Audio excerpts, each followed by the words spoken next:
क्या NCERT class 10th का chapter third आपको सबसे टफ लगता है? क्या डिफरेंट टाइप के क्वेश्चनों ने आपके दिमाग की दही जमा दी है? क्या इन सभी क्वेश्चनों ने आपको परेशान करके रखा हुआ है? तो टेंशन लेने की दोस्तों कोई जरूरत नहीं है, क्योंकि हम आपके लिए लेके आए हैं best video lecture for linear equation in two variables. बच्चों, आज से हम शुरू करेंगे एनसीईआरटी का chapter third, pair of linear equation in two variables. तो शुरू करते हैं बेसिक से। लीनियर इक्वेशन क्या होती है? लीनियर इक्वेशन ऐसी इक्वेशन होती है जिसकी डिग्री 1 होती है। 3x + 4 = 0, मैंने एक इक्वेशन लिखी, इस पर डिग्री 1 है क्योंकि x की हाईएस्ट पावर क्या है, यहाँ पर 1 है। तो ये एक लीनियर इक्वेशन है, लेकिन ये वन वेरिएबल की लीनियर इक्वेशन है। वन वेरिएबल की लीनियर इक्वेशन है क्योंकि यहाँ पे एक ही वेरिएबल यूज हुआ है जो x है। लीनियर इक्वेशन वन वेरिएबल में होती है, जो उसका स्टैंडर्ड फॉर्म क्या होता है, ax + b = 0। ये वन वेरिएबल की लीनियर इक्वेशन का स्टैंडर्ड फॉर्म है ax + b = 0। वन वेरिएबल के लीनियर इक्वेशन को जब भी हमको सॉल्व करना होता है तो हमको केवल एक ही इक्वेशन की जरूरत होती है, एक ही इक्वेशन सफिशिएंट होती है, और उससे हम जो भी वेरिएबल दिया होता है उसकी वैल्यू हम फाइंड कर सकते हैं। जैसे कि हमको ये एक इक्वेशन दी है 3x + 4 = 0, ये एक वन वेरिएबल की लीनियर इक्वेशन है, और मात्र इसी इक्वेशन से हम x की वैल्यू फाइंड कर सकते हैं। कैसे? 3x = -4, 4 को इस साइड ले गए, और x = -4/3। तो ये वन वेरिएबल की लीनियर इक्वेशन को हमने सॉल्व कर लिया। वन वेरिएबल की लीनियर इक्वेशन को सॉल्व करने के लिए केवल एक इक्वेशन सफिशिएंट होती है, हमको एक से ज्यादा इक्वेशन की जरूरत नहीं पड़ती। लेकिन यदि इक्वेशन टू वेरिएबल में हो और लीनियर हो, जैसे कि 3x + 2y = 5, ये टू वेरिएबल की लीनियर इक्वेशन है क्योंकि यहाँ पे x और y दो टर्म यूज हुए। इस इक्वेशन को और कैसे लिख सकते हैं अपन? 3x + 2y - 5 = 0।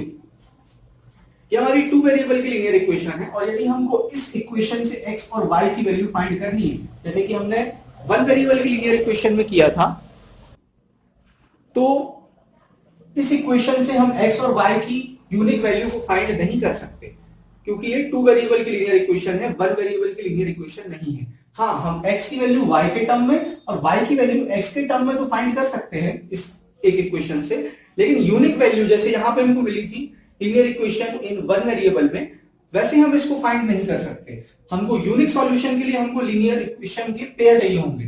टू वेरिएबल की इक्वेशन को सॉल्व करने के लिए, टू वेरिएबल की लीनियर इक्वेशन को सॉल्व करने के लिए हमको दो इक्वेशनों की जरूरत होती है।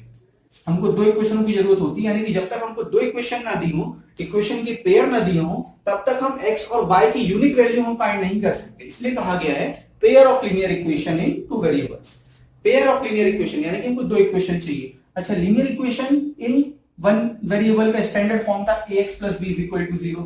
अब pair of linear equation with two variable का स्टैंडर्ड फॉर्म क्या है? ax + by + c = 0। जो सिंबल एनसीईआरटी ने यूज किए हैं वही मैं यूज कर रहा हूं, ठीक है? ax + by + c = 0, ये टू वेरिएबल की लीनियर इक्वेशन का स्टैंडर्ड फॉर्म है। अब यदि मैंने जैसे बताया कि पेयर चाहिए हमको, यानी कि हमको दो इक्वेशन चाहिए, तो हम अलग अलग डिनोट कर लेते हैं इसको। a1x + b1y + c1 = 0, ये हमारी फर्स्ट इक्वेशन हो गई। a2x + b2y + c2 = 0, ये हमारी सेकंड इक्वेशन हो गई।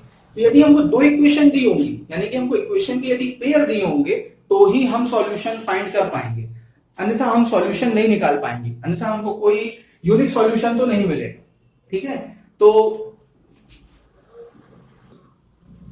चैप्टर थर्ड में हमको पेयर ऑफ लीनियर इक्वेशंस को सॉल्व करना सीखना है, यानी कि हमको इक्वेशन की जो पेयर दिए रहेंगे, टू वेरिएबल की लीनियर इक्वेशन के जो पेयर दिए रहेंगे, उसको हमको सॉल्व करना है। तो यहाँ पे हमको x और y की वैल्यू फाइंड करनी है। हमको इक्वेशंस के पेयर दिए रहेंगे, सपोज इक्वेशन कुछ भी हो सकती है, जैसे कि x + y - 5 = 0, x - y - 1 = 0। Suppose ये इक्वेशन 1 है, ये इक्वेशन 2 है, तो हमको पेयर दिया हुआ है, इक्वेशन के पेयर दिए हुए हैं। अब ये दो इक्वेशन से हमको, इनकी हेल्प से हमको क्या करना है? x की यूनिक वैल्यू फाइंड करनी है और y की यूनिक वैल्यू फाइंड करनी है, ठीक है? हमको x और y की वैल्यू फाइंड करनी है। बच्चों, टू वेरिएबल की लीनियर इक्वेशन को सॉल्व करना होता है तो टू इक्वेशंस की जरूरत पड़ती है। और हम मान लेते हैं कि हमारी फर्स्ट इक्वेशन क्या है? a1x + b1y + c1 = 0, और सेकंड इक्वेशन है a2x + b2y plus C2 is equal to 0। ये हमारी दो इक्वेशन है और ये दो इक्वेशन हमने लिए स्टैंडर्ड फॉर्म में, ठीक है। यहां पे x और y क्या है, वेरिएबल है। a1 a2 b1 b2 c1 c2 क्या है, कांस्टेंट है। एक एग्जांपल ले लेते हैं जिससे अपन अच्छी तरह समझ पाएंगे इस इक्वेशन में a1 a2 b1 b2 c1 c2 क्या है।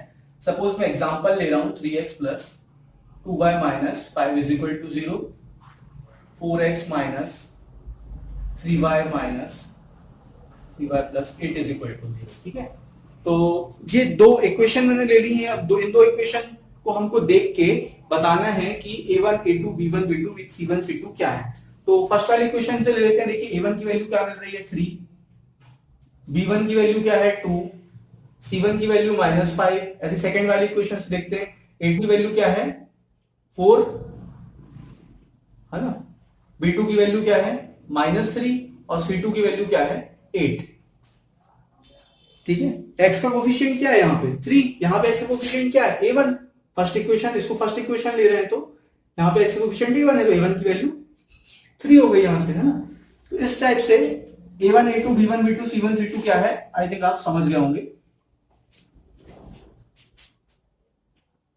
दोस्तों इस चैप्टर में हमको टू वेरिएबल की लीनियर इक्वेशन दी होंगी और टू वेरिएबल की लीनियर इक्वेशन को हमको सॉल्व करना होगा। तो टू वेरिएबल की लीनियर इक्वेशन को सॉल्व करने के लिए, टू वेरिएबल की लीनियर इक्वेशन को सॉल्व करना है यानी कि हमको x और y की वैल्यू फाइंड करनी होगी। और x और y की वैल्यू फाइंड करने के लिए कई मेथड्स, x और y की वैल्यू को फाइंड करने के लिए कई मेथड्स हैं।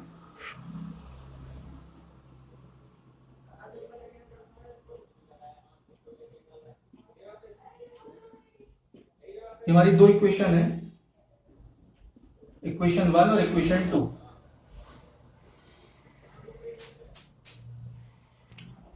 तो pair of linear equation in two variable को सॉल्व करने के लिए, इक्वेशन के पेयर को सॉल्व करने के लिए हमको कई मेथड बुक में दी हुई है। हमको एक एक करके सारी मेथड को अच्छे से पढ़ना है। सॉल्व करने का मतलब है कि हमको x की वैल्यू फाइंड करनी है और y की वैल्यू फाइंड करनी है, ठीक है। तो फर्स्ट मेथड जो है वो है कौन सी, graphical method. Graphical method. Second method जो हमको पढ़नी है, एक एक मेथड पे लगभग एक एक एक्सरसाइज बेस्ड है। तो फर्स्ट है ग्राफिकल मेथड, सेकंड हमारी मेथड है सब्स्टिट्यूशन मेथड। Substitution method.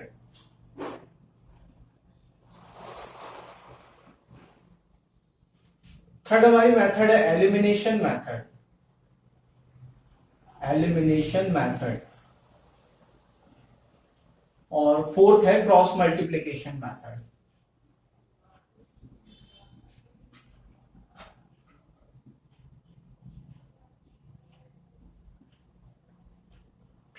तो एक्सरसाइज 3.1 और 3.2 में लगभग ग्राफिकल मेथड का डिस्कशन है।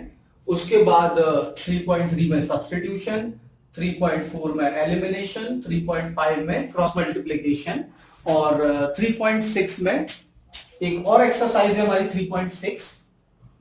3.6 में क्या है, 3.6 में हमको इक्वेशन दी रहेंगी, उसको हमको रिड्यूस करना होगा किसमें, टू वेरिएबल की लीनियर इक्वेशन में, और उसके बाद हमको उसको सॉल्व करना होगा। तो बच्चों एनसीईआरटी के अकॉर्डिंग चले तो सबसे पहले हमको पढ़नी है ग्राफिकल मेथड। तो ग्राफिकल मेथड जनरली क्या है, हमको इसमें ग्राफ ड्रॉ करना होता है और हमको सबसे पहले पढ़ना भी है graphical representation of linear equation in two variable, ठीक है। तो 3.1 जो है ग्राफिकल मेथड के बेस है, 3.1 एंड 3.2 भी ग्राफिकल मेथड के बेस है। तो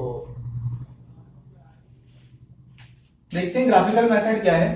तो क्लास 10th में हमने ग्राफ ड्रॉ करना सीखा है किसी भी इक्वेशन का, है ना। हमारे पास दो इक्वेशन है, a1x plus b1y plus c1 is equal to 0 और a2x plus b2y plus c2 is equal to 0। तो ये जो लीनियर इक्वेशन है, लीनियर इक्वेशन का जब भी हम ग्राफ ड्रॉ करते हैं, है ना, तो हमको क्या मिलती है, एक सीधी लाइन मिलती है। तो हम फर्स्ट इक्वेशन के लिए एक लाइन खींचेंगे, सेकंड इक्वेशन के लिए एक लाइन खींचेंगे। क्लास 9th में आप जो है लाइन ड्रॉ करना सीख चुके हैं। यदि आपसे नहीं भी आता हो तो भी टेंशन लेने की जरूरत नहीं है, क्योंकि अभी अपन आगे करेंगे तो आपको समझ में आ जाएगा और आगे बनने लगेगा।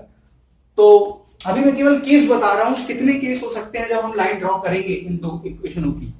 ठीक है, तो पहला केस हमारा ये हो सकता है, सपोज फर्स्ट इक्वेशन की हम लाइन खींच रहे हैं, तो ये कुछ ऐसी खींचे फर्स्ट इक्वेशन की लाइन, और सेकेंड इक्वेशन की खींच रहे हैं तो सपोज ये ऐसी खींचे। ठीक है, तो ये हमने क्या देखा कि पहला एक केस ये हो सकता है कि दोनों लाइनें, दोनों इक्वेशनों की जो लाइन है, इक्वेशन 1 की जो लाइन है वो इक्वेशन 2 की लाइन को क्या कर दे, इंटरसेक्ट कर दे। इक्वेशन 1 की लाइन इक्वेशन 2 की लाइन को इंटरसेक्ट कर दे। ठीक है, और जब ये लाइनें इंटरसेक्ट करेंगी तो हमको यहां पे एक इंटरसेक्टिंग पॉइंट मिलेगा, ये इंटरसेक्टिंग पॉइंट, तो ये इंटरसेक्टिंग पॉइंट हमको इन इक्वेशनों का सॉल्यूशन देगा। ये हमारा एक्स एक्सिस है, एक्स एक्स डैश, और ये Y Y dash.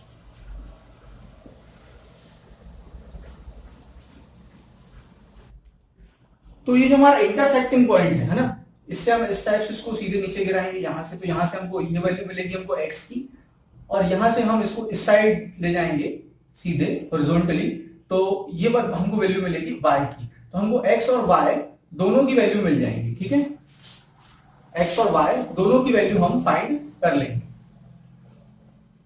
Unique value मिलेगी, एक सिंगल वैल्यू मिलेगी, यूनिक वैल्यू। ठीक है, तो एक केस तो ये हो गया। अब देखिए सेकंड केस क्या हो सकता है। सेकंड केस ये हो सकता है कि इक्वेशन 1 की हम लाइन खींच रहे हैं, तो हमको सपोज ये इक्वेशन 1 की लाइन मिल रही है, और इक्वेशन 2 की हम जब लाइन खींच रहे हैं तो इक्वेशन 2 की भी हमको सेम लाइन मिल रही है, यानी कि लाइनें ओवरलैप कर गई। ठीक है, लाइनें ओवरलैप कर गई, इक्वेशन 1 की लाइन इक्वेशन 2 की लाइन को ओवरलैप कर गई या कोइंसाइड कर गई। तो इस केस में इक्वेशन 1 की भी यही लाइन है और इक्वेशन 2 की भी यही लाइन है।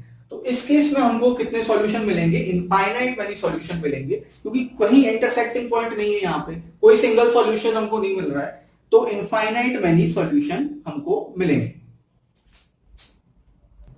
अभी बस मैं जस्ट इंट्रो दे रहा हूं, इसको अभी और आगे अपन डिटेल में पढ़ेंगे एक्सरसाइज 3.2 में। देखिए थर्ड केस क्या हो सकता है, थर्ड केस ये हो सकता है कि जो हमारी लाइन है ना, फर्स्ट इक्वेशन की मैं लाइन खींचूं तो ऐसी खींची, और सेकंड इक्वेशन की लाइन इसके पैरेलल, यानी कि ये कहीं भी इंटरसेक्ट ना करे, ना ही कहीं पे ओवरलैप करे, ना कोइंसाइड करे। ठीक है, तो ये लाइन पैरेलल हो सकती है। तो तीन केस हो गए, फर्स्ट जब इंटरसेक्ट करेंगी, सेकंड जब ओवरलैप करेंगी या कोइंसाइड करेंगी, थर्ड जब पैरेलल होंगी। तो तीन केस ग्राफिकल मेथड में हमको देखने को मिलेंगे। बच्चों आप हमको जरूर बताएं कि आपको हमारा वीडियो कैसा लगा। आपको हमारा वीडियो अच्छा लगा हो तो हमारे चैनल को सब्सक्राइब करें। कमेंट बॉक्स में आप कोई सजेशन देना चाहते हैं तो जरूर दें, जिससे हम अपने वीडियोस को और इम्प्रूव कर सकें। कुछ आपको समझ में ना आया हो तो आप हमारे कमेंट बॉक्स में पूछ सकते हैं। और thank you watching for my videos.